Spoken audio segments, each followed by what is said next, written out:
Ladies and gentlemen, boys and girls, children of all ages, Boom Broadcasting presents Three from Deep. I'm your host, Jason Colenso. Welcome to the show. What's going on, everybody? I hope you all had a very safe and plentiful Thanksgiving holiday. We are back here Monday, December 2nd. It's crazy that it's December already. This year has flown by. So I hope you all had a very safe and happy holiday. So without further ado, let's jump into the show. Let's do some news and notes from this week that was. Let's start off on Saturday. Giannis Antetokounmpo and those Bucks, we were about to write them off in the beginning of the year and throw them under the bus, trade everybody away, blow it all up. Doc Rivers stinks. What happened? They're 8-2 in their last 10. Giannis Antetokounmpo on Saturday dropped a 40-point triple-double, 42, 12, and 11. He is now kind of creeping up into that front runner for being MVP again. He has shown time and time again that Giannis is a freak. And he's not called the Greek Freak for nothing. So, fantastic. Had a win over the Wiz Kids, 124-114. But to have a 40-point triple-double, to fight through all the negative press and all the trade rumors and everything else going on. I think a lot of that's still lingering in the background. But as they say, winning cures everything. So when you're 8-2 in the last 10, and you've now crept up into that 6th seed in the East and making some more moves, watch out for those Milwaukee Bucks. Again, they have talent on that team, and Giannis is slowly showing why he's, I don't know, if not the best guy in the world. I know we talked about Joker being number one on our last podcast here, about him kind of being in the lead for MVP, but Giannis, watch out, making moves. Watch out for those Bucks in the East. Let's jump. Wednesday, in a loss to the Miami Heat, LaMelo Ball. Can this kid catch a break, man? All this talent in the world cannot stay healthy, unfortunately. We'll be out a couple of weeks with a strained left calf. It's unfortunate. In the last, he's only been 18 games in this year, already hurt. 2022, he played 75 games. But other than that, he's only played 50 games once and has been under 40 games the rest of his career. So LaMelo, I'm not sure if it's bad luck, just not taking care of yourself, too worried about being flashy. But it seems like the Ball brothers cannot stay healthy. I know they all have their issues, but LaMelo, a top talent, second in the league in scoring at 31 points per game, but just cannot stay healthy. And, the best ability is availability. So that's really tough. And then we've had some movement in the standings here, guys. Cleveland still kind of holding on to that lead, but only a half game back is those Celtics. And I usually record this show on Sunday nights. So in about 4 more minutes, I'll be watching the Cavs and the Celtics will be tipping off here pretty soon in that battle. So if the Celtics win this game, they could take that lead again. Cleveland started off really hot, still doing really, really well, but can't count those Celtics out. So Cleveland, Celtics, O-Town still in there at 3rd. Fantastic for them. New York, my boys, still there at 4th, playing a lot better. The Heat at 5. And then again, those Milwaukee Bucks, winners of 8 out of 10. And now in the 6th slot. So let's go, man. The NBA season is really starting to kick off here. This next month is going to really show what teams are in contention and what teams are going to start falling off. So, and then we'll take a look at the West. Man, talk about falling off, and we'll get to that here in a little bit. But OKC in 1st. Houston, man, them boys in Houston doing some things, man. Woo! 2nd place right now. Memphis, the Grizz, playing very, very well in 3rd place now. Sliding back, Golden State, and we'll touch on that here. Golden State having some problems here. The Warriors' woes slipped down to 4th. Dallas 5th. Denver 6th. And then there's like a log jam in the West right now at 6, 7, 8, 9, 10. You got Phoenix. You got LA. You got the Clippers. It's a log jam. It's crazy. They're all right there. So I think the West is going to be really, really tough to get a playoff spot this year. So those are some just little news and notes here from the week that was. But let's jump into, again, I talked about the Warriors' woes, man. Lost 4 in a row. Slid down the 4th in the West. Lost Saturday against the Suns, 113-105. Let's talk about those Warriors. Started off hot. Steph Curry doing Steph things. Buddy Hield was stepping up. But right now he's about 15 points per game. Has really not had a big game yet. Draymond Green, under 10 points. He's 8 points a game, almost 9 points a game. Wiggins, who's probably supposed to be their number 2. Only 17 points a game. Curry, 22.5 points. He's going to get his. But who else is going to step up? They've been really wanting Kuminga to step up. He's only 13 points per game. And why is Kuminga just not – I don't know. He just is boring to me. He was supposed to be this top talent. And I don't know if they're just not utilizing him correctly or what's going on. And then Peyton II there. Only 4 points a game. So right now the Warriors are in trouble. 4 straight. The West is deep and tough, and it's going to be clawing. And if you lose some more games in a row, you got all these teams bubbling up from the bottom, and it's going to be rough for the Warriors if they don't make some moves. I don't think Steph can do this alone. I don't think Wiggins and Kuminga and Hield are the answer for that team. I think they need to go out and really do some trades and really try to make some moves.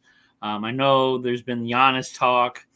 I know they've talked about getting some other players there and doing some trading in Golden State. But Golden State needs to do something now because they're about to start sliding in the West. And when you slide in the West, there is no coming back, man. It's going to be tough sledding.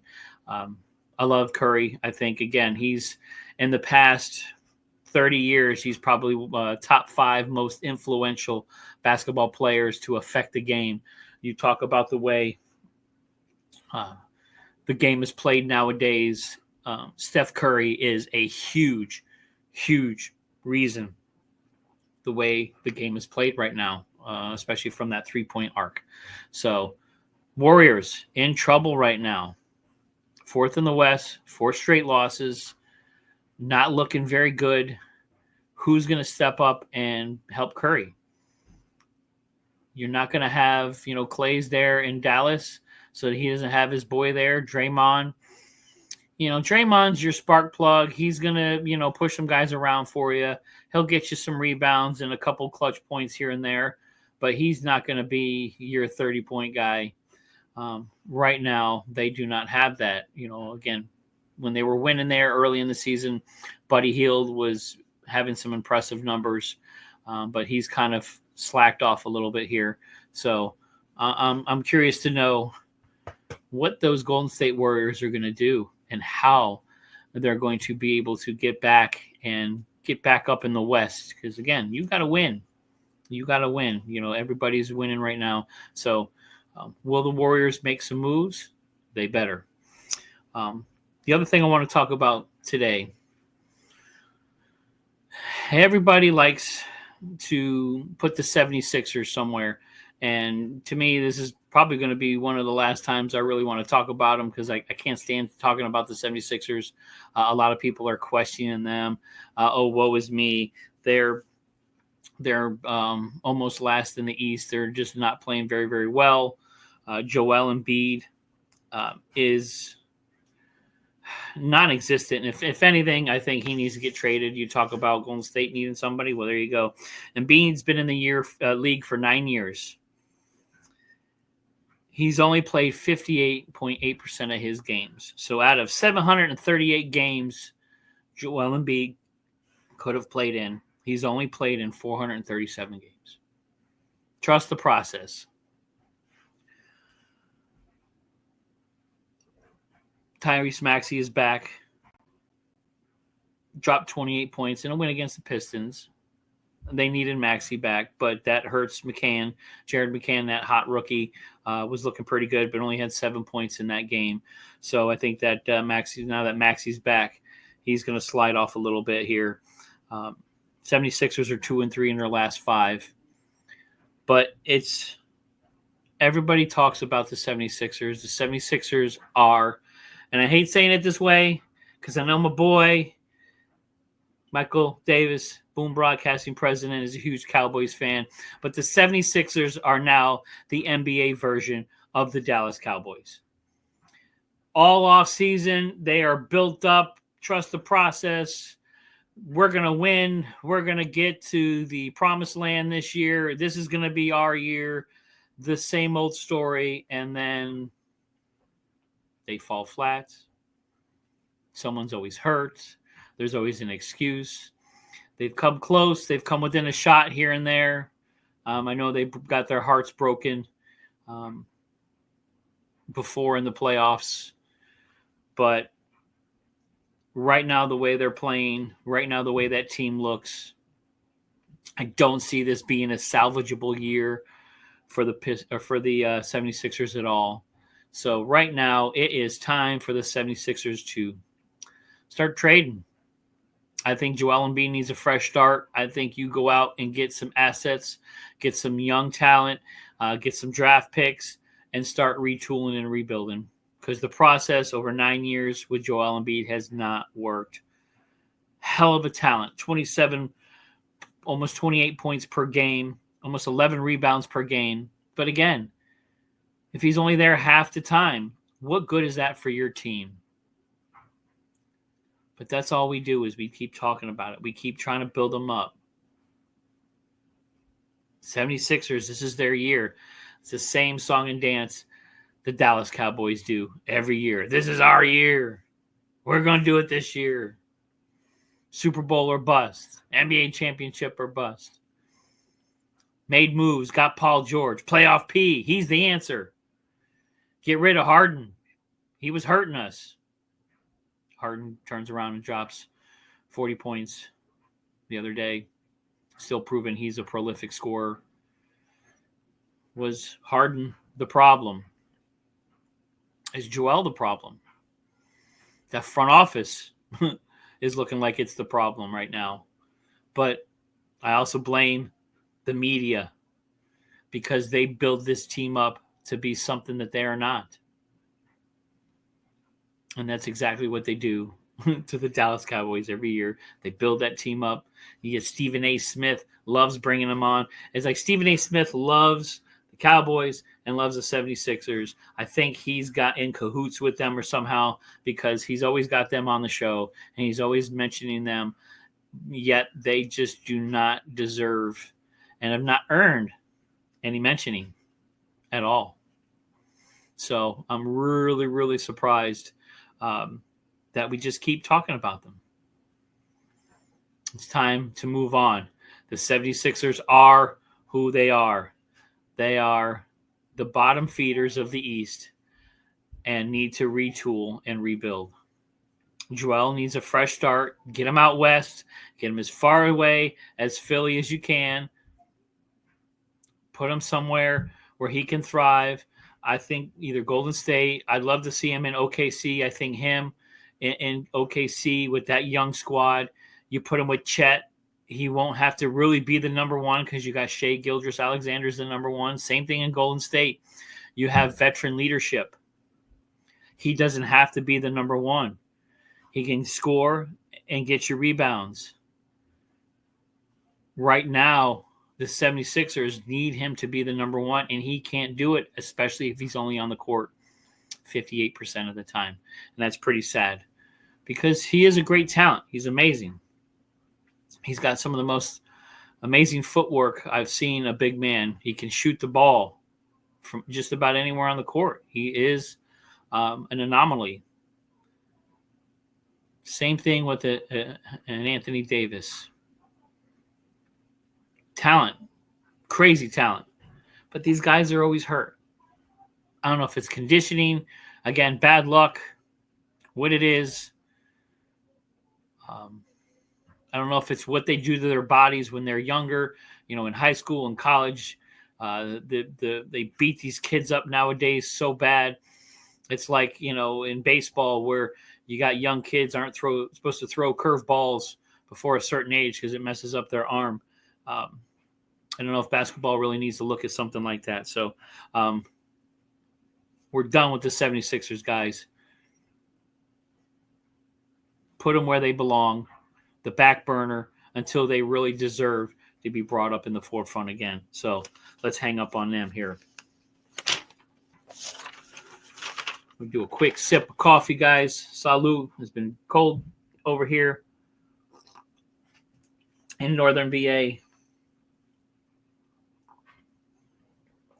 Winter is here, but it's all good.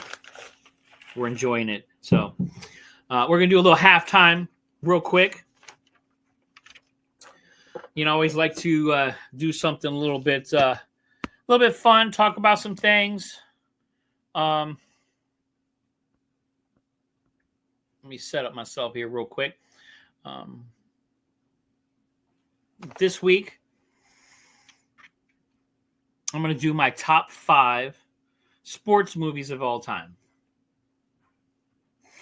I got 5 of them that I really, really enjoy and I can watch over and over again. I think stand the test of time. I have a basketball podcast here. Unfortunately, some of my basketball movies really didn't make the top 5. I know Hoosiers is up there. Great basketball movie. There's been some other ones for the love of basketball.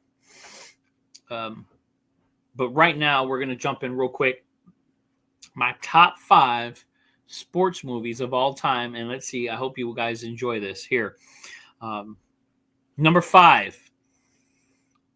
I hope you guys have seen this before. If you have not, you got to go out and see it or try to download it, stream it, whatever you can. Wildcats with Goldie Hawn.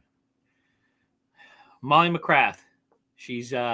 Goldie Hawn is a high school football coach in an inner city high school, and it is a hilarious movie. Back in '86, I believe it is. So it is just a great, funny movie. Goldie Hawn is amazing in it. It is a football movie that is just hilarious and meaningful.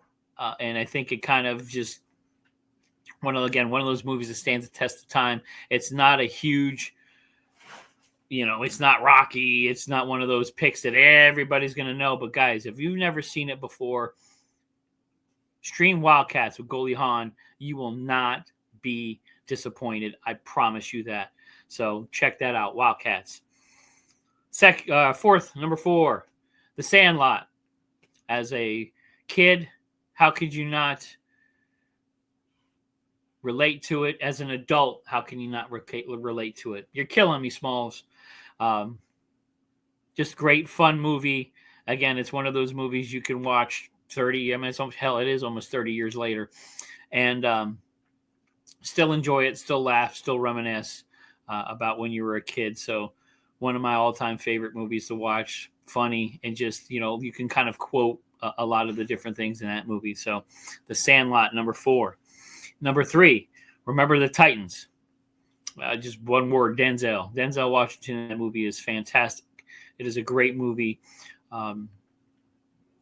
We need some of those feel-good stories, and we need some more of that banding together as a brotherhood from all of us. And that's one of those movies that I think is just phenomenal. And again, stands the test of time, still relevant today. But Remember the Titans, Denzel Washington, fantastic movie.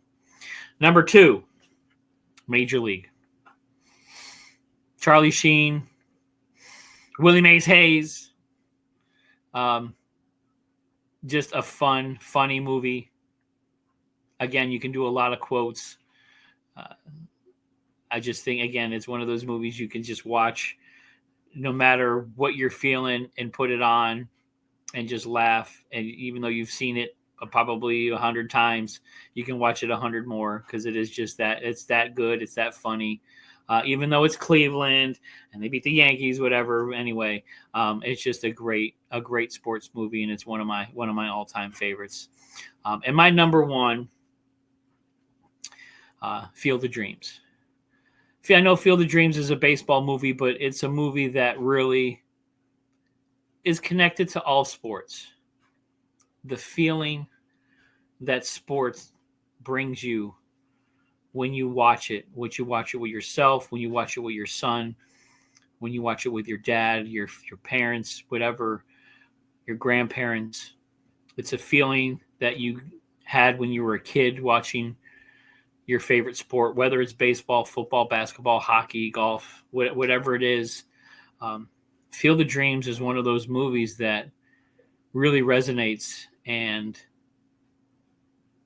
really explains why sport is so important to the human emotion, what it creates, the connections, the bonds, the eras. I mean, you go back to the beginning of baseball all the way to now. Without baseball, there is no sport. You know, this country back in the aughts, the 1800s, 1900s, the dark days of sport where it was back alleys and crazy dark boxing matches, where they were the biggest draw. Baseball was this weird game. Football was still in its infancy. Basketball really wasn't even around yet. But then Babe Ruth came around, and then baseball became and just blew up. It just became synonymous with the American dream of coming out of wherever, the suburbs, coming out of the gutter, making yourself big and making something of yourself. And that's all sports. And I'm going to read a little excerpt from Field of Dreams because Terrence Mann, who is played by legendary actor James Earl Jones, rest in peace, James, was one of those speeches that just, again, it's not just baseball, it's all sports that really makes you feel anything and makes you feel everything, all the emotions, happy, sad, angry, the thrill of victory, the agony of defeat. Ray, people will come, Ray. They'll come to Iowa for reasons they can't even fathom. They'll turn into your driveway not knowing for sure what they're doing.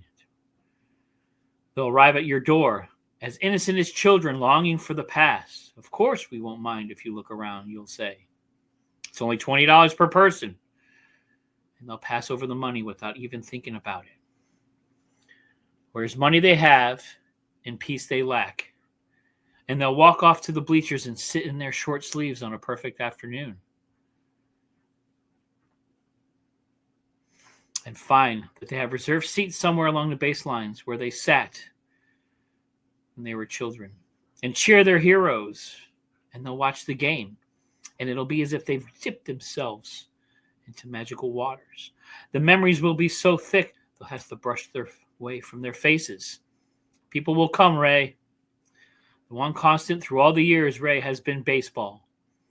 America has rolled by like an army of steamrollers. It has been erased like a blackboard, rebuilt and erased again. But baseball has marked the time. This field, this game, is a part of our past, Ray. Reminds us all of that was good. And that could be again. Oh, people will come, Ray. People will most definitely come. My top sports movie, Field of Dreams. Not just a baseball movie. It is a sport movie. It is a human emotion movie.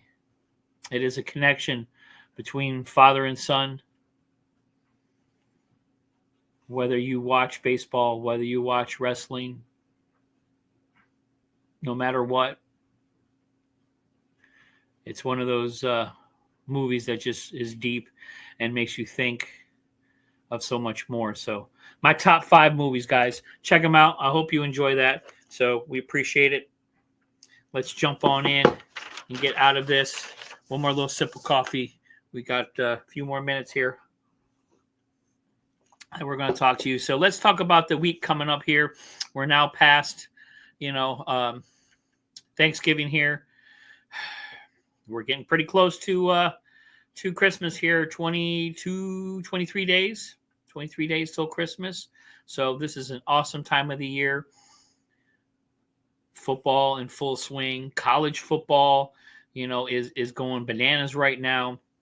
College basketball is starting to heat up. You're going to see that really start to jump up into the mix here, and we may even touch on that on the show here. I know that there are some draft picks out there that are waiting in the wings. With Cooper Flagg there in Duke. And some of the other guys that may come to the NBA next year. So we may hit on that here as we get a little bit closer. But NBA, again, full swing. And the NBA loves its Christmas games. So we're going to probably do some kind of Christmas special. So just be mindful of that here real quick. So a big FYI. So we'll keep you guys updated, because I know the holidays are for the families. But, I always like to take 30 minutes out of my day to come here and talk to you guys about the NBA. So, again, Celtics and Cavs are about to kick off here pretty soon. So I'll touch on that on my 2-minute warnings, which I do, and I drop those on my Facebook. So if you get a chance, find me on Facebook, Jason Colenso.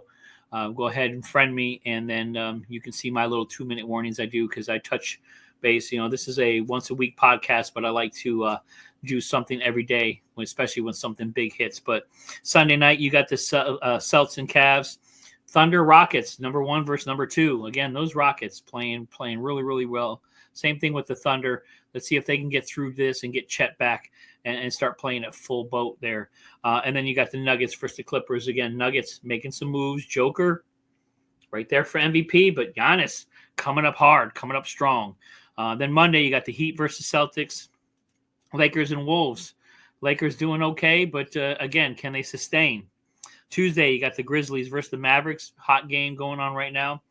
Spurs versus the Suns. KD playing really, really well with those Suns.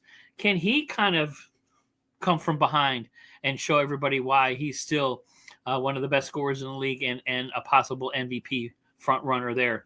And then Warriors versus Nuggets. Can those Warriors woes? Can those Warriors get off the mat and get back to their winning ways? Or are they going to keep sliding in the West? I still think they need help. Wednesday, you got the Lakers and Heat, Wolves and Clippers. Thursday, Mavs versus Cavs, Rockets and Warriors. It's going to be an interesting matchup right there. Friday, you got the Bucks versus Celtics. I think that's going to be a huge game Friday night.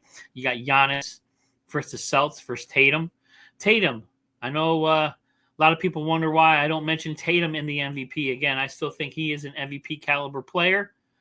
I still think Jaylen Brown is probably the most important player on that team, because without the 1-2 punch, I don't think they win the championship. So that's a whole nother story. But that Bucks team, watch out. If they can win this game and start really making moves in the East, that's going to be interesting there. Whew.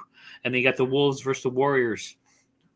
And then that Saturday, you got Suns and Heat, Grizz and Celtics. So you got some great matchups, some big games coming up. Guys, I'm pretty excited about it. Thank you all for joining me. Again, this has been 3 from Deep, Boom Broadcasting Network on the YouTube channel. We drop at 12 p.m. on Mondays. You can also check me out in my 2-minute warnings. I usually drop those about 6, 7 o'clock on Facebook, usually Tuesday through Friday. So check me out on all the social media networks. So again, guys, I appreciate it. Like, comment, subscribe. If you have any questions, if you have any comments, hit me up, man. Let's go. I'd like to read some on my show here for you. So I appreciate it, guys. Thank you very much. We'll see you again. And this has been Jason Colenso, 3 from Deep. We out.